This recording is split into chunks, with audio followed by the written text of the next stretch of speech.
ଆଜିର ଭିଡ଼ିଓରେ ଆମେ ଜାଣିବା PM ସମ୍ମାନ ନିଧି ଯୋଜନା, ଯାହାକି ଆମ ମୁଖ୍ୟମନ୍ତ୍ରୀ କହିଛନ୍ତି 6 ଲକ୍ଷ ହିତାଧିକାରୀଙ୍କୁ ଏଡ୍ କରାଯିବ। ତ 6 ଲକ୍ଷ ହିତାଧିକାରୀଙ୍କୁ ମିଳିବ। ତ କିଏ ପାଇବେ କିଏ ପାଇବେ ନାହିଁ, କେମିତି ଜାଣିବେ, କିପରି କରିବେ ଆବେଦନ, ସେ ବିଷୟରେ ଆମେ ଜାଣିବା।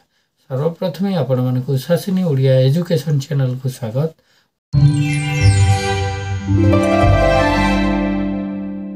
ମୋ ଚ୍ୟାନେଲକୁ ଯେଉଁମାନେ ନୂଆ ଆସିଛନ୍ତି ସେମାନେ ସବସ୍କ୍ରାଇବ୍ କରିଦିଅନ୍ତୁ, ଲାଇକ୍ କରନ୍ତୁ, ସେୟାର କରନ୍ତୁ। ଆଉ ଯଦି କିଛି ପ୍ରଶ୍ନ ଅଛି ତାହେଲେ କମେଣ୍ଟ ସେକ୍ସନରେ ମୋତେ ପଚାରିପାରିବେ। ଦେଖନ୍ତୁ, PM କିଷାନ ସମ୍ମାନ ନିଧି ଯୋଜନା ଆଗରୁ କ'ଣ ହେଉଥିଲା? ଆଗରୁ ଯେଉଁମାନେ କାଳିଆ ଯୋଜନା ପାଉଥିଲେ ସେମାନଙ୍କର PM କିଷାନ ଯୋଜନା ଆସୁଥିଲା। କିନ୍ତୁ ଏବେ କାଳିଆ ଯୋଜନାଟି ବନ୍ଦ ହୋଇଯିବ ଏବଂ PM କିଷାନ ସମ୍ମାନ ନିଧି ଯୋଜନାଟି ଚାଲୁ ରହିବ। ମୁଁ ଯେତିକି ଜାଣିଛି, ମୁଁ ତ ସଠିକ୍ କହିପାରିବିନି ଯେ କାଳିଆ ଯୋଜନା ବନ୍ଦ ହେବ ନା ହେବନି। ତ ଦେଖନ୍ତୁ, ଏଇ ହିସାବରେ ମୁଁ ଜଣଙ୍କର KYC କରିଥିଲି PM କିଷାନରେ। KYC କଲା ପରେ ତା'ର ପେମେଣ୍ଟ ଆସିବାର ଥିଲା 18 ତାରିଖ, କିନ୍ତୁ ପେମେଣ୍ଟ ଆସିନାହିଁ।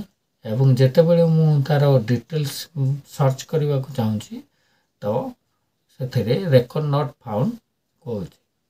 ତ ଆପଣମାନଙ୍କର ବି ସେହି ସମସ୍ୟା ହୋଇଥିବ। ଆପଣ କାଳିଆ ଯୋଜନା ପାଉଥିବେ କିମ୍ବା PM କିଷାନ ଆସୁଥିବ, କଟିଯାଉଥିବ, ସେଥିରେ ଆପଣମାନେ ପାଇବାରେ ବଞ୍ଚିତ ହେଉଥିବେ। ତ ଏଇଭଳି କେମିତି ଜାଣିବେ? ଆପଣ KYCରେ ଲଗ୍ଇନ୍ କରିବେ, ଆପଣଙ୍କ ଆଧାର ନମ୍ବରଟି ଦେବେ, ସର୍ଚ୍ଚ କରିବେ। ଯଦି ସେଥିରେ ଆପଣଙ୍କର ରେକର୍ଡ ନଟ୍ ଫାଉଣ୍ଡ ଆସୁଛି ତ ଆପଣମାନେ PM କିଷାନ ସମ୍ମାନ ନିଧି ଯୋଜନାରେ ଆବେଦନ କରିପାରିବେ। ତ ଯେଉଁମାନେ ମଧ୍ୟ କରିଛନ୍ତି ସେମାନଙ୍କର ଡକୁମେଣ୍ଟ ଷ୍ଟାଟସ୍ ବହୁତ ଗୁଡ଼ିଏ ଚେଞ୍ଜ ହେବାର ଅଛି। ଆପଣମାନେ ସେଇଗୁଡ଼ିକୁ ଆଉ ଥରେ ପୁନର୍ବାର କରାଇ ନେବେ ଏବଂ PM କିଷାନ ସମ୍ମାନ ନିଧି ଯେଉଁ 2,000 ଟଙ୍କା ସେଇ ହିସାବରେ ଆପଣମାନେ ପାଇପାରିବେ। ତ କେମିତି କରିବେ ଆବେଦନ, ଆସନ୍ତୁ ଜାଣିନେବା। ତ ଟିଭି କମ୍ପ୍ୟୁଟର ସ୍କ୍ରିନ୍କୁ ମୁଁ ନେଇଯାଉଛି, ଆପଣମାନଙ୍କୁ ସେଥିରେ ବତାଇଦେବି। ଦେଖନ୍ତୁ, ଇଏ ହେଲା PM କିଷାନ ସମ୍ମାନ ନିଧି ଯୋଜନା। ଏଠାରେ ଆପଣମାନେ PM କିଷାନ ସର୍ଚ୍ଚ କରିବେ। PM କିଷାନ ସମ୍ମାନ ନିଧି ପ୍ରଥମ ୱେବସାଇଟ୍ରେ ଆପଣମାନେ କ୍ଲିକ୍ କରିବେ। ଏହିପରି ହିସାବରେ ଏଠି ଖୋଲିଯିବ। ଏଠାରେ ଦେଖନ୍ତୁ ନ୍ୟୁ ଫାର୍ମର ରେଜିଷ୍ଟ୍ରେସନ୍, KYC ଆଉ ନୋ ୟୋର ଷ୍ଟାଟସ୍, ଏମିତି ଡିଟେଲ୍ସ ରହିଛି। ଆପଣମାନେ ପ୍ରଥମେ ଆପଣଙ୍କର KYC ମାନେ PM କିଷାନରେ ଆପଣମାନେ ଅଛନ୍ତି କି ନାହିଁ ଜାଣିବା ପାଇଁ ଆପଣ ପ୍ରଥମେ KYCରେ କ୍ଲିକ୍ କରିବେ। ଦେଖନ୍ତୁ KYC ଲେଖା ହେଇଛି, ଏଥିରେ ଆପଣମାନେ କ୍ଲିକ୍ କରିବେ। କ୍ଲିକ୍ କଲେ ଆପଣଙ୍କ ଡିଟେଲ୍ସ ଏଇଭଳି ଆସିବ। ଆପଣମାନେ ଏଠାରେ ଆପଣଙ୍କ ଆଧାର ନମ୍ବରଟି ଦେବେ। ଆଧାର ନମ୍ବରଟି ଦେଲା ପରେ ଦେଖନ୍ତୁ, ମୁଁ ଜଣଙ୍କ ଆଧାର ନମ୍ବର ଚେକ୍ କରୁଛି।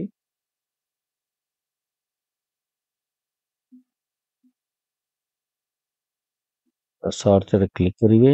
ସର୍ଚ୍ଚରେ କ୍ଲିକ୍ କରି ରେକର୍ଡ ନଟ୍ ଫାଉଣ୍ଡ, ମାନେ ଆପଣଙ୍କର ରେସନ କାର୍ଡ଼ ହୋଇନାହିଁ, ରେକର୍ଡ ନଟ୍ ଫାଉଣ୍ଡ। ତ ଦେଖନ୍ତୁ ରେକର୍ଡ ନଟ୍ ଫାଉଣ୍ଡ ଆସିଲା। ତାହେଲେ ଆପଣ କ'ଣ କରିବେ? ଯେହେତୁ ଆପଣଙ୍କ PM କିଷାନର କୌଣସି ପ୍ରକାର ରେଜିଷ୍ଟ୍ରେସନ ହୋଇନି, ଆପଣ କ'ଣ କରିବେ ନା ନ୍ୟୁ ଫାର୍ମର ରେଜିଷ୍ଟ୍ରେସନରେ କ୍ଲିକ୍ କରିବେ। ନ୍ୟୁ ଫାର୍ମର ରେଜିଷ୍ଟ୍ରେସନରେ କ୍ଲିକ୍ କରିବେ। ଏଇଠାରେ କ୍ଲିକ୍ କରିବେ। କ୍ଲିକ୍ କଲା ପରେ ଆପଣ ରୁରାଲ ଅର୍ବାନ ଦୁଇଟି ଦେଇଛି, ରୁରାଲ ଅର୍ବାନ। ରୁରାଲ ଯେହେତୁ ରୁରାଲରେ ଦେବେ। ତାପରେ ଆପଣମାନେ ଆଧାର ନମ୍ବରଟି ଦେବେ, ଆପଣଙ୍କ ମୋବାଇଲ ନମ୍ବରଟି ଏଠାରେ ଦେବେ, ସିଲେକ୍ଟ କରିବେ, କ୍ୟାପ୍ଚାକୁ ଏଠାରେ ଭରିବେ। ତାପରେ ଗେଟ୍ OTPରେ କ୍ଲିକ୍ କରିବେ।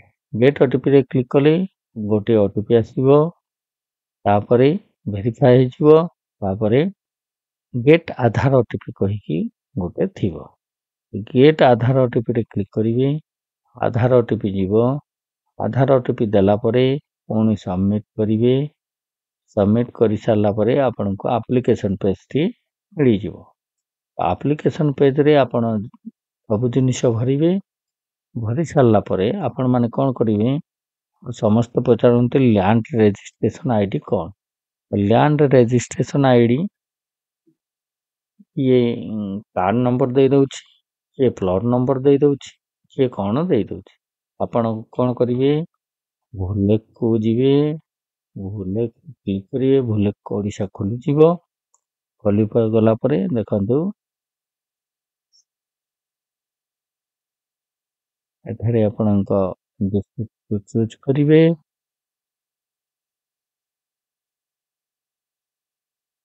धन्यवाद ये हला खाता नंबर 10। एठारे आपण कौन करिवे एठारे view plot details by unique plot ID बुझिपारे। एठारे आपण माने क्लिक करिवे। क्लिक करि सारला परे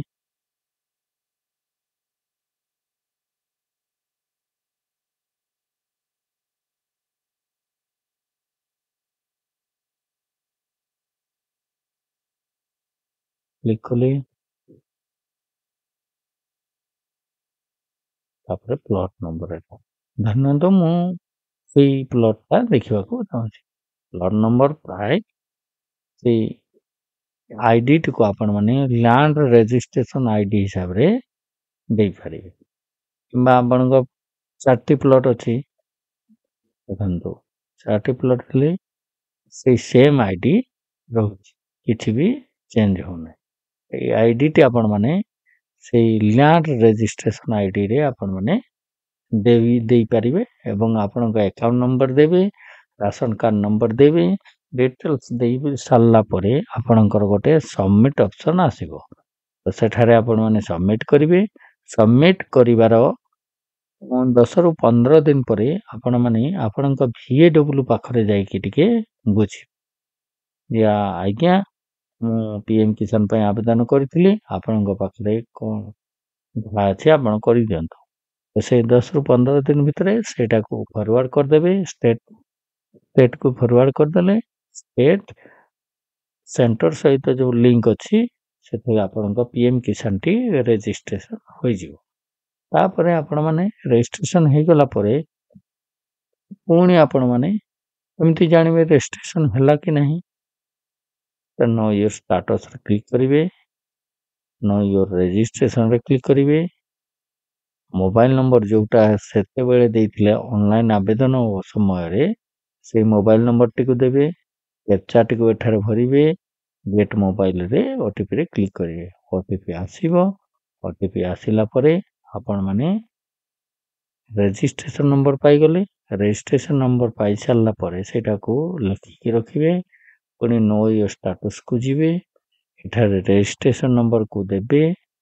रजिस्ट्रेशन नंबर दे सारला परे कैप्चा एठारे भरिवे। पुनी गेट ओटीपी करिवे।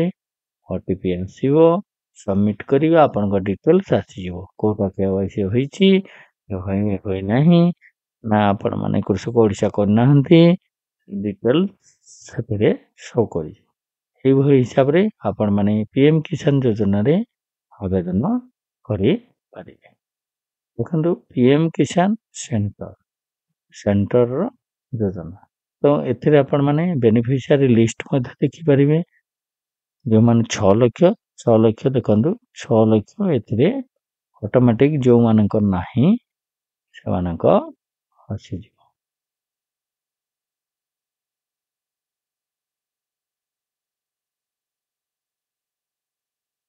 गेट डिटेल्स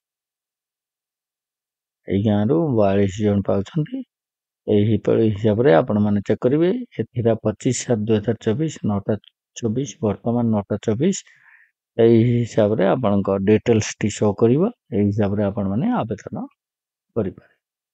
आशा करी भिडियोटी आज भल लागिथिबो किछि जानि परिथिबे।